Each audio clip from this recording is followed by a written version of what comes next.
Oke, lanjut kabar panas selanjutnya bos. Kali ini kita balik ke Timur Tengah nih. Jadi setelah peristiwa mengejutkan berupa serangan udara Israel ke Qatar pekan lalu secara tiba-tiba, secara mendadak, hal ini pun ternyata langsung memicu reaksi keras dari negara-negara Arab dan Muslim di kawasan Timur Tengah. Tak tinggal diam, Dewan Kerjasama Teluk atau GCC yang meranggotakan Bahrain, Kuwait, Oman, Qatar, Arab Saudi, dan Uni Emirat Arab kini bersiap untuk mengaktifkan mekanisme pertahanan bersama mereka bos. Artinya, mereka kini mulai mempersiapkan pembentukan aliansi pertahanan seperti NATO. Nah, jadi rencananya mereka mau bentuk aliansi pertahanan negara-negara Arab Muslim nih bos. Dalam pertemuan darurat Organisasi Kerjasama Islam atau OKI di Qatar pada Senin 15 September 2025, Mesir dan juga negara Iran tampil di garis depan mendorong lahirnya fakta militer mirip NATO di kawasan Timur Tengah ini.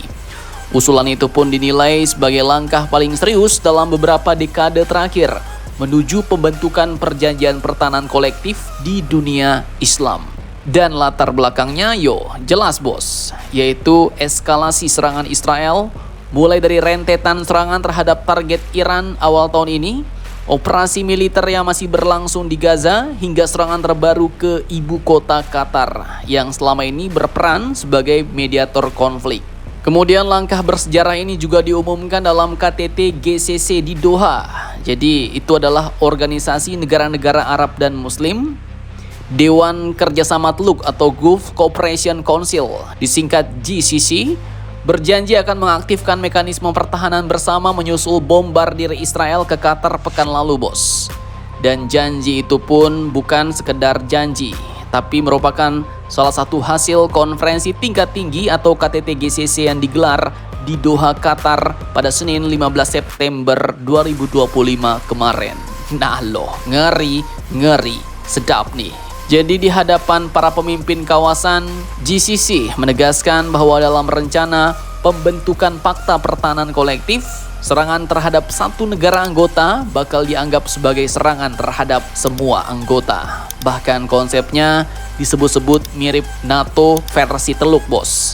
Sebuah aliansi regional dengan kekuatan darat, laut, udara hingga pasukan komando gabungan, di mana jika ini deal, maka komando militer terpadu pun bakal dibentuk di Doha. Juru bicara Kemlu Qatar, Majed Muhammad Al-Ansari, menegaskan bahwa langkah ini adalah untuk memperkuat kemampuan pencegahan Teluk di tengah ancaman berulang Israel.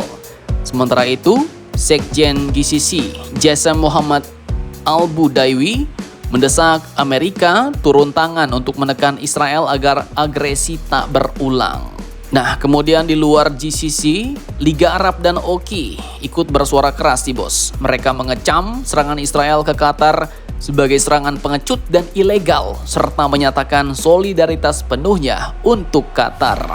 Serangan Israel ke Qatar dengan alasan menargetkan pimpinan Hamas dinilai telah menciderai peran Qatar sebagai mediator konflik bos. Dan kini kelompok negara-negara Teluk pun mungkin akhirnya merasa terancam dan kini kembali bersatu untuk membentuk tameng pertahanan baru, mengirim pesan tegas ke dunia bahwa Arab dan Muslim siap berdiri bersama untuk menghadapi ancaman. Nah loh, kalau di wilayah Eropa ada NATO untuk menghadapi Uni Soviet yang kini disebut Rusia, nah di Timur Tengah bakal ada aliansi pertahanan GCC yang ditujukan untuk menghadapi Israel. Semoga kericuhan ini tidak menyebar sampai ke kawasan kita bos ya, ke kawasan ASEAN, di mana sebenarnya potensi pembentukan aliansi untuk menghadapi satu kekuatan besar di wilayah kita juga cukup berpotensi nih. Karena seperti yang kalian tahu, di kawasan kita ada satu kekuatan besar yang sangat kuat, yaitu kekuatan militer Tiongkok. Namun apakah semua negara ASEAN merasa Tiongkok dapat berpotensi menjadi ancaman besar dalam waktu dekat ini atau di masa depan? Jawabannya adalah tidak bos. Makanya ya, kemungkinan pembentukan aliansi pertahanan di wilayah ASEAN itu sepertinya cukup kecil. Nah, jadi bagaimana menurut kalian tentang hal ini? Jangan lupa komentar. Tetaplah kalian barbar dan jangan santuy terus. Demi Indonesia tangguh, salam Indomax, Indo Magazines.